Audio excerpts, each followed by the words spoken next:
Venez, s'il vous plaît.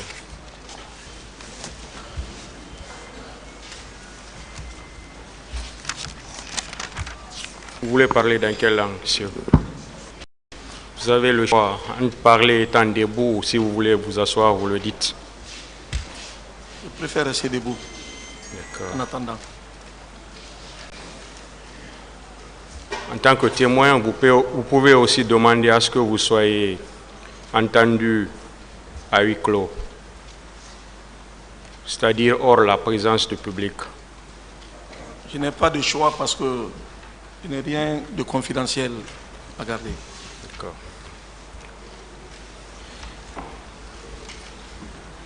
Alors, quel est votre nom? Je suis Diawara Tamba Gabriel. Vous avez quel âge ou votre date de naissance?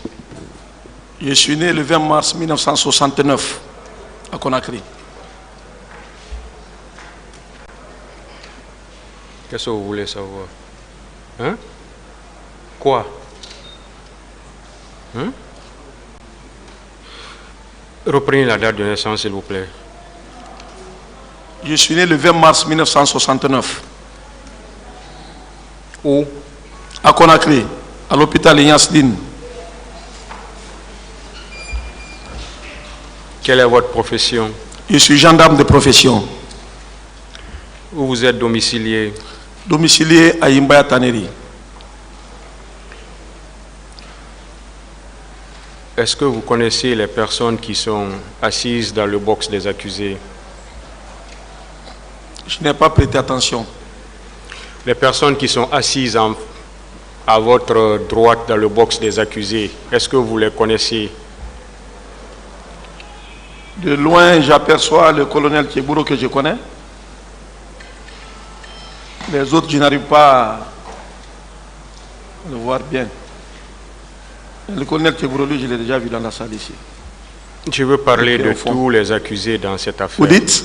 Je veux parler de tous les accusés dans cette affaire. Ceux que vous venez de citer, je connais le capitaine Dadis, le colonel Blaise Goumou, le colonel Moussa Kebouro, le colonel Ibrahima Kalonzo et le capitaine, le commandant Marcel et Toumba également. Je connais Toumba. Alors, est-ce que vous connaissiez aussi les personnes qui se sont suivies à la barre de ce tribunal en tant que partie civile? Non. À Est-ce part... qu'il y a... Allez-y. Non, non, non, non. Vous vouliez dire à part? Non, non, je pensais que vous parliez des témoins qui sont succédés. Non, j'ai dit en tant que partie civile. Non, non, non. Non. Maintenant, les personnes dont vous venez de citer, ainsi que les parties civiles, est-ce qu'il y a des liens de subordination entre vous et ces personnes-là, ou bien certaines d'elles? Non, il n'y a eu que des liens de collaboration entre nous. Pas de subordination. Il y a eu, et présentement? Présentement? Oui. Non. Je suis commandant de l'école des officiers de la gendarmerie. Je relève directement du haut commandant. Est-ce qu'il y a des liens de parenté entre vous et elle? Non. Des liens d'alliance? Est-ce que vous avez épousé chez eux? Non, non, non, non. Est-ce qu'ils ont épousé chez vous? Non, non, non. Aucun lien? À part les liens d'amitié et de collaboration, rien d'autre. Des liens d'amitié et de collaboration. Oui, lien d'amitié avec le colonel Kebouro, avec qui j'ai été recruté le même jour en 93, qui a été un très bon ami. En plus, j'ai été le parrain de son mariage. Est-ce qu'on peut faire prêter le serment du témoin, ministère public?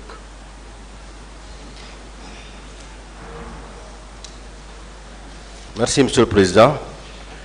Le ministère public ne trouve pas d'objection par rapport à la prestation de serment que M. Gabriel peut faire en tant que témoin, parce que tout simplement, il n'est pas compris dans la liste qui est énumérée à l'article 428 du Code de procédure pénale. Je vous remercie.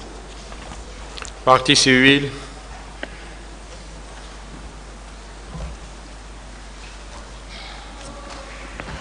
Merci, Monsieur le Président, de m'avoir passé la parole. Monsieur le Président, nous n'avons pas d'objection par rapport à la question posée. Je vous remercie. Il peut être entendu comme témoin.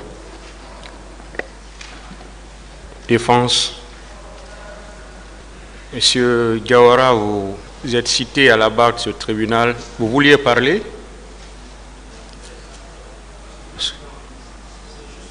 Dire qu'il n'y a pas d'objection. D'accord. Merci bien. Je disais que vous étiez cité à la barre de ce tribunal comme témoin par la défense. Et à ce titre, le témoin, c'est celui qui avoue, c'est celui qui a entendu. Et on va vous faire prêter le serment du témoin. Vous allez jurer de dire à la barre de ce tribunal, sans haine et sans crainte, toute la vérité et rien que la vérité. Sur ce, vous levez votre main droite et vous dites, je le jure. Je le jure. M. Gawara, dites au tribunal tout ce que vous savez sur les événements du 28 septembre 2009. Je vous remercie, Monsieur le Président. Je présente mes civilités au tribunal de première instance de Dixine, déplacé à la cour d'appel pour les événements du 28 septembre.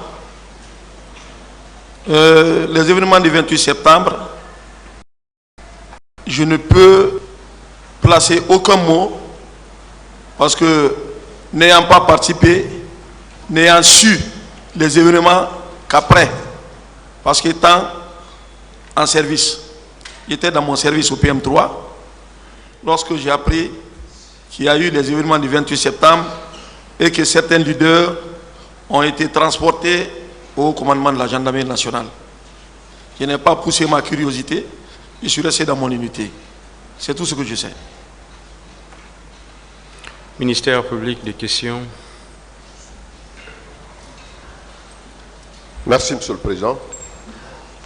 Monsieur Gabriel, Oui. vous n'avez pas été informé des événements du 28 septembre, des préparatifs des événements du 28 septembre au stade? Moi, j'ai travaillé au PM3, qui était en ville, en face du ministère de l'administration du territoire. Le matin, je quitte chez moi, je viens à mon service. Je ne sais rien de ça. Donc vous étiez commandant du PM3 au moment des faits? Au moment des faits, je n'étais pas commandant du PM3. Je travaillais dans cette unité comme officier de police judiciaire. C'est le colonel Baouri qui commandait le service. Okay. Vous étiez chef PJ ou bien vous étiez officier de police judiciaire? J'étais simple officier de police judiciaire. Officier de police judiciaire. Ouais. Est-ce que vous avez eu connaissance d'une affaire concernant Ibrahima Kalonzo? Oui. Il s'agissait de quoi? Bon, j'étais parce que on avait des groupes de planification. Moi, je gérais un groupe. Chaque groupe avait un chef. Le jour que je suis monté de service, j'ai trouvé le colonel Kalonzo en prison. Kalonzo est un aîné à l'école des officiers. Mieux. Vous pouvez nous dire la date, le jour où vous l'avez trouvé en détention? Non, je ne peux pas le préciser. Oui, vous pouvez continuer. Voilà. Je dis que c'est un aîné à l'école des officiers. Mieux, c'est un condisciple à l'académie de l'infanterie mécanisée de Xizhuazhang en Chine, où nous avons appartenu à la même promotion. Lui et le colonel Kieboro. Il était en prison, il a mis un temps. Et quand j'ai su que c'était le démêlé entre lui et le colonel Kieboro était lié au problème d'argent, je me suis déplacé, je l'ai pris, je suis allé rencontrer le colonel Kieboro, où j'ai terminé le problème entre les deux. Et le colonel dit, bon, il dit, il ne servira plus dans mon unité, parce que je n'ai plus confiance en lui.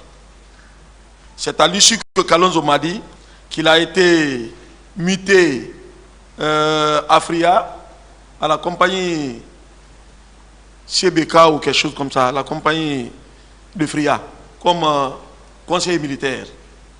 Je crois que si on peut situer la date, à partir de là, on peut savoir à quelle date il a quitté le PM3. Donc vous, personnellement, vous ne savez pas à quelle date il a quitté le PM3? Non, Kalonzo a quitté le PM3, c'est antérieur à ma nomination comme commandant du PM3.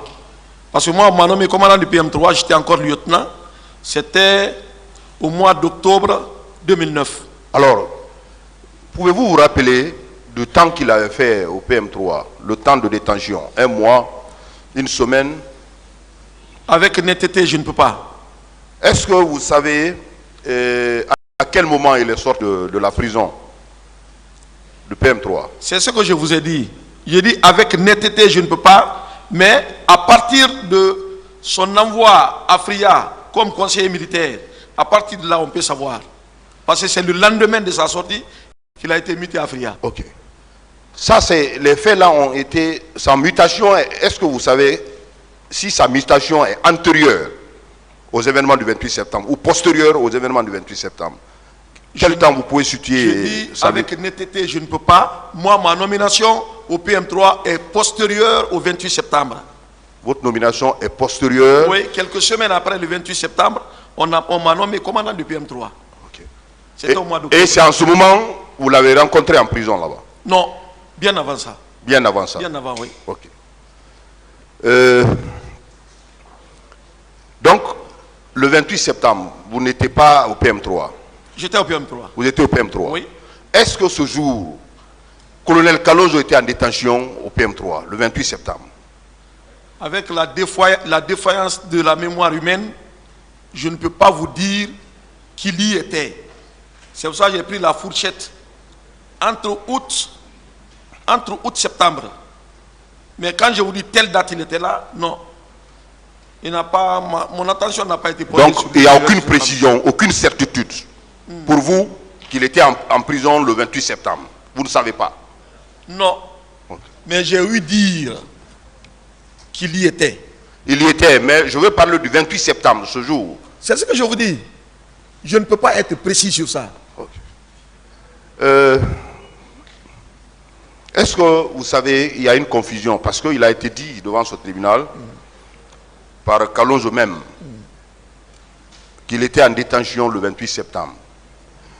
Mais, Sori Kondé, un autre témoin, dans son procès verbal d'audition, il a déclaré que Kalonzo était chef d'équipe d'une équipe qui était intervenue au stade du 28 septembre, au compte de l'antidrogue.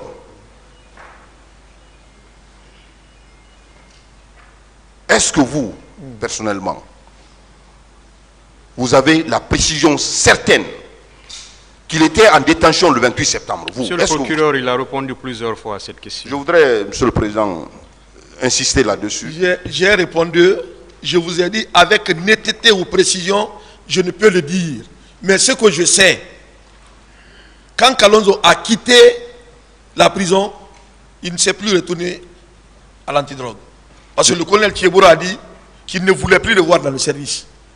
À partir de cette date, ou à partir de sa mutation à Chose d'Afria, on peut savoir si le 28 il y était ou pas. Mais moi, je ne peux pas le préciser. Je vous remercie, Monsieur le Président. Merci, Monsieur le Président, honorable assesseur. Colonel Gabriel, ouais. Ce qu'on peut donc retenir de votre passage, c'est que effectivement, Kalonzo a séjourné au PM3.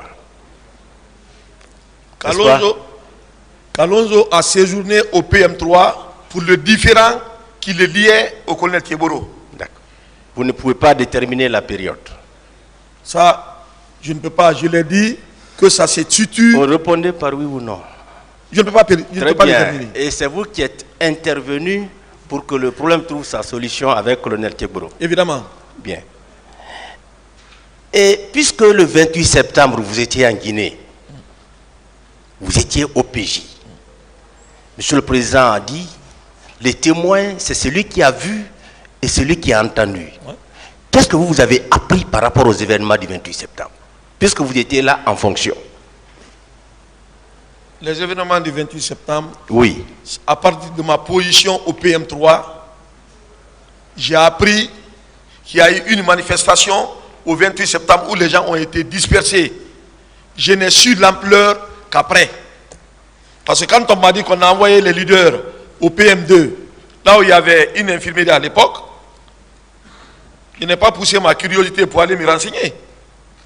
Des fois, la curiosité, elle est bonne, des fois, elle est dangereuse. Est-ce que vous J'ai avez- préféré rester dans mon service. Est-ce que vous avez appris qu'il y a eu des morts au stade? Ce jour-là, je ne l'ai pas appris. Le 28 septembre, Pas vous n'avez du pas appris. tout. Le Pas lend- du tout. Et le lendemain? Bon, je l'ai appris en l'air, ce n'est pas une situation que je n'ai pas vécue. Est-ce que, colonel, vous aviez appris qu'il y a eu des morts au stade du 28 septembre? Oui, mais l'apprendre, n'importe qui l'a appris. Tout le Non, monde. non, écoutez, on s'adresse à Est-ce que vous. vous l'avez appris? Vous, c'est ce vous qu'il qui veut êtes là. savoir. Oui, j'ai appris qu'il y a eu une dispersion de la foule. Qu'il y a Est-ce eu que des vous avez blessés appris, et des morts. colonel, qu'il y a eu des morts au stade du 28 septembre? C'est la question.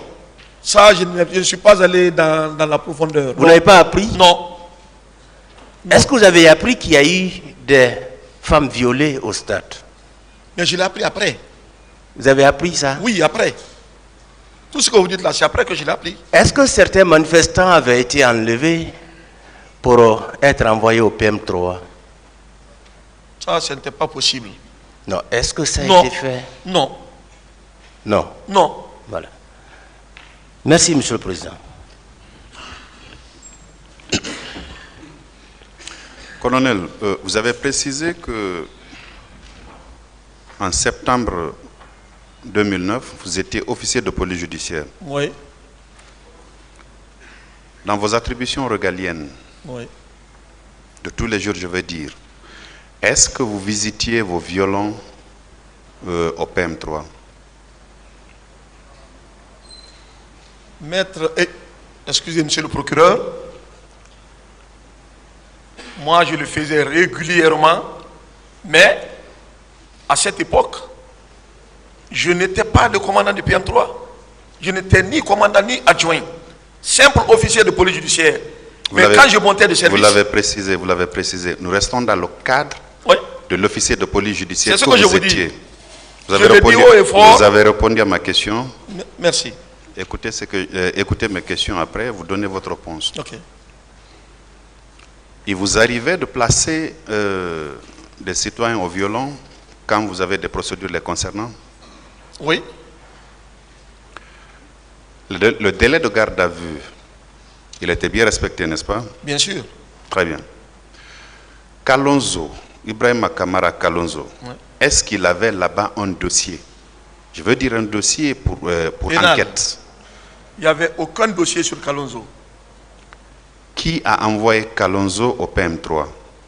Ça, je crois que c'est... Si le commandant du PM3 était là à l'époque, c'est lui qui était à l'époque, il peut répondre. Moi, j'ai vu Kalonzo en prison et on a dit le différent qu'il lie au colonel Tchéboro, c'est ce qu'il a amené. Ce n'est pas une plainte qu'il a amené, rien, ni un billet d'arrêt. J'ai D'accord. estimé que certainement, ça peut aller dans le cadre d'un abus d'autorité.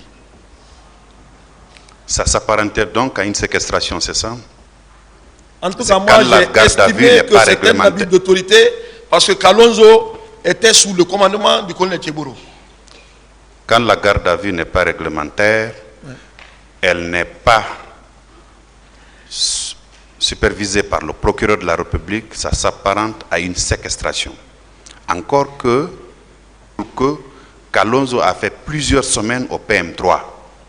Vous le confirmez, n'est-ce pas? Je le Parce que vous confirme. étiez là. Je le confirme. C'était une séquestration de la part de son supérieur hiérarchique de l'époque, M. Moussa Tchébro Kamara. Vous êtes formel que le 28 septembre, vous ne vous souvenez pas si M. Ibrahim Kamara Kalonzo était physiquement là-bas? Oui, je ne pouvais pas, tous ceux qui étaient en prison, individuellement savoir tel est là, tel n'est pas là. Et il y avait un mouvement. À partir de la ville, on apprenait qu'il y avait des mouvements, comment dirais-je, au stade. Alors je n'ai pas prêté attention à ça. D'accord. La capacité d'accueil de vos violons était de combien de citoyens? Je ne peux pas l'estimer, parce qu'à l'époque, je n'étais pas le commandant du PM3. Oui, mais vous preniez des mesures de garde à vue, non? Oui, les mesures de garde à vue étaient étendues jusqu'à la grande salle là, où on mettait les gens. Il y avait une grande salle, il y avait les violons où on mettait les gens. Mais c'était l'époque. C'était l'époque, je ne connaissais pas la capacité de ces violons-là parce que je n'entrais pas dedans. Officier de police judiciaire, vous ne rentriez pas au violon. Vous ne jetiez pas coup d'œil pour voir les conditions dans lesquelles vous ordonnez un placement sous le régime de garde à vue. Monsieur le procureur, je parle à la face du monde. Les gens savent ce que je faisais au PM3. Monsieur, je ne me vante pas de ça. Monsieur, oui. Ma question est toute simple. Oui. J'ai dit que je reste dans le cadre de ce que vous étiez en septembre 2009, oui. Officier de police judiciaire. Oui. Je ne vous ai jamais parlé du commandant que vous étiez, du commandant de PM3. Okay. La période qui m'intéresse, c'est uniquement septembre 2009. Oui. Et cette période-là, je pense que tout procureur qui vient pour inspecter un service de police judiciaire, quand il s'intéresse au violon, il prend et le commandant d'unité, et le responsable de la police judiciaire, et les OPJ pour qu'ils s'y rendent. Vous avez fait un temps officier de police judiciaire. J'ose croire que le procureur de Kaloum, quand il fait une inspection, il vient avec vous. Donc, dire que vous ne connaissiez pas la capacité d'accueil de vos violons, ça me laisse perplexe. Avec précision. Avec précision. Je ne peux pas dire tel violon, voici sa capacité, on pourrait mettre 10 personnes, 5 personnes, je ne peux pas le préciser. Mais il n'y avait pas un violon pour une personne ou 2 personnes. Il y a des violons où on peut retrouver 5 personnes, 7 personnes, 2 personnes, ça dépendait. Bien. Alors, Monsieur Kamara Kalonzo est sorti, si vous voulez, par vos bons soins. C'est vous qui avez pris l'initiative de le prendre et d'aller vers M. Moussa Tchebro Kamara pour qu'il finisse le différend, c'est ça? Je le confirme. Voilà. Ça, c'était à quelle époque? Bon, c'est ce que j'ai dit. J'ai dit que je ne peux pas le préciser. On ne peut savoir ça qu'à partir de sa mutation à Fria. Parce que c'est le lendemain qu'il a été muté à Fria. Mais moi, je ne peux pas dire avec précision, c'est telle date, c'est tel jour qu'il est sorti de prison. Ça, je ne peux pas. J'ai oublié. Voilà. Pour finir, il a été placé au violon de manière arbitraire et il est sorti sans procédure, c'est ça? Bon, il n'y avait pas, c'est pas une plainte qui était contre lui. Moi, j'estime que ce n'est pas une plainte. C'est pour ça que j'ai dit que c'est un abus d'autorité. Il a été pris et mis là. Parfait. Et c'est contre ça que je me suis élevé. Je suis allé voir le colonel Tcheboro, tenant compte de nos relations, nous trois. Parfait. Parce que nous sommes des camarades de promotion en Chine. Merci, Monsieur le Président. Le parquet a fini. Partie civile, question. Merci, Monsieur le Président. Quelques petites questions au colonel.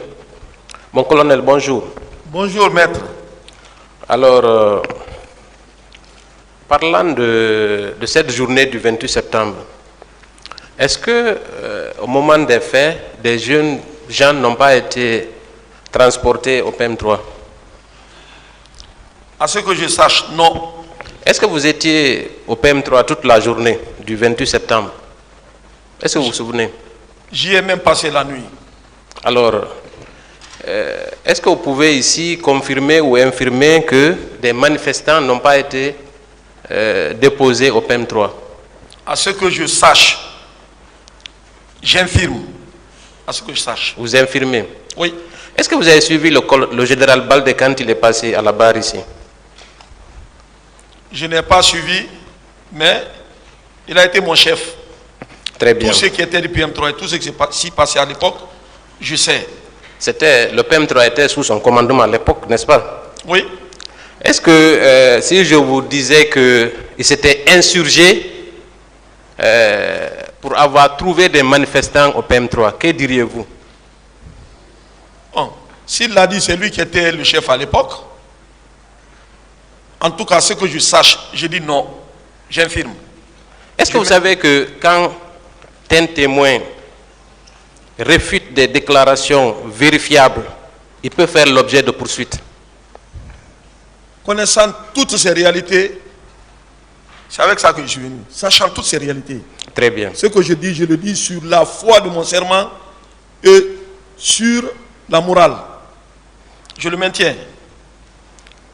Très bien. Je pense que le tribunal appréciera, puisque le général Baldé, lors de son passage ici, a confirmé effectivement que des manifestants ont été transportés au PM3. À l'époque des faits, je passe sur cette question, est-ce qu'il y avait des personnes qui étaient poursuivies pour trafic de drogue, ou en tout cas trafic de drogue présumé à l'époque des faits? Est-ce qu'il y avait des personnes qui étaient détenues là-bas pour ces motifs? À l'époque de quel fait? Le 28 septembre, oui. Bon, c'est possible, parce que quand moi je suis venu au PM3, les gens qui étaient poursuivis pour trafic de drogue y étaient. Très bien. Est-ce que vous savez que ces personnes ont également donné des informations claires et précises concernant des adolescents qui avaient été transportés au PM3? Est-ce que vous étiez au courant de ça?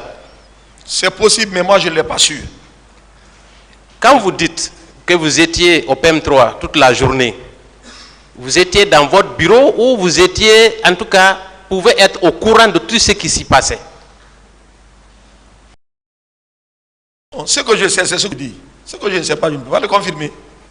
Ce que je n'ai pas pris, je ne peux pas le dire. Je crois que la question est mal comprise. Avec Est-ce que vous étiez dans votre bureau ou bien vous étiez au courant de tout ce qui se passait? Bon, je n'étais pas forcément dans mon bureau toute la journée. Je sortais, je m'arrêtais dehors, je prenais de l'air. Et j'y retournais, de temps à autre. Est-ce que vous savez que les manifestants qui étaient au PM3, qui avaient été raflés au stade, parmi ces manifestants, il y avait des adolescents qui étaient blessés. Il a fallu l'intervention de la Croix-Rouge et celle du général Baldé pour que ces personnes-là soient libérées. Vous étiez au courant de ça? Non. Très bien, le tribunal appréciera. Alors, concernant le protocole de rentrée et de sortie du PM3, est-ce que vous pouvez nous dire ici, quand quelqu'un est conduit au PM3, est-ce qu'il y avait des registres à cette fin? Il y a toujours un registre de garde. Très bien. Est-ce que Kalonzo, le colonel Kalonzo avait été arrêté à son entrée au PM3? Je ne peux pas le confirmer, parce que ce n'est pas moi qui l'ai reçu. Très bien. Mais de façon classique et professionnelle, toute personne qui franchit les murs du PM3 doit être enregistrée, oui ou non? C'est évident. Alors, vous ne pouvez pas le confirmer, n'est-ce pas? Est-ce qu'à sa sortie, cette procédure avait été respectée? Ça, je ne sais pas. Ce n'est pas vous qui l'avez fait sortir? Je l'ai fait sortir et je l'ai retourné. Dans le but d'aller échanger avec le colonel Thieboro, qui a acquiescé pour sa sortie. Quand le colonel Thieboro a acquiescé pour sa sortie, est-ce que vous avez satisfait à cette formalité? Mais moi, je l'ai retourné la nuit. Comment? Je l'ai retourné. Vous l'avez retourné où? Oui, là où il était. Après le camp Al-Fayaya, c'est moi qui dois aller rencontrer le colonel Thieboro. On a échangé. Il ne voulait même pas accepter. J'ai mis la pression, il a cédé parce que c'est un ami. Quand il a cédé, j'ai pris le colonel Kalonzo, je l'ai retourné. Et après, j'ai rendu compte de ce qui s'est passé. J'ai rendu compte au général Baldé. Je parle ici, il l'entend, il sait. Je lui ai rendu compte. C'est lui qui a ramené Thieboro, et c'est lui qui a ramené le colonel Kalonzo. Il a extrait. Après cette négociation, oui. Moi c'est de cette négociation que je parle. Après avoir négocié sa libération, à sa sortie, est-ce que des formalités ont été accomplies? C'est la question que je pose. Je ne sais pas. En tout cas, je l'ai retourné là où je l'ai pris. Quand vous l'avez retourné là où vous l'avez pris, oui. Qu'est-ce qui s'est passé après? Je ne sais pas. Alors donc, ce n'est pas vous qui l'avez fait libérer? En tout cas, c'est moi qui ai tranché, négocié entre lui et le colonel Thieboro. Quand le colonel Thieboro a accepté, quelle devait être la suite? Puisque si vous négociez, le colonel Thieboro qui l'a conduit en prison a accepté qu'il soit libéré. Mais les formalités de sa libération... La suite, oui. C'est entre le colonel Thieboro et le commandement de la gendarmerie. Ah, très bien. C'est pas... Il n'est pas venu. Il est venu certainement, comme je l'ai dit, il était sous le commandement du colonel Thieboro. étant fort de cette position, il a mis au PM3. S'il l'a sorti, ça, c'est pas à moi de répondre à cette question. Bon, Monsieur le Président, je vais m'arrêter là. Merci beaucoup. Avec votre permission.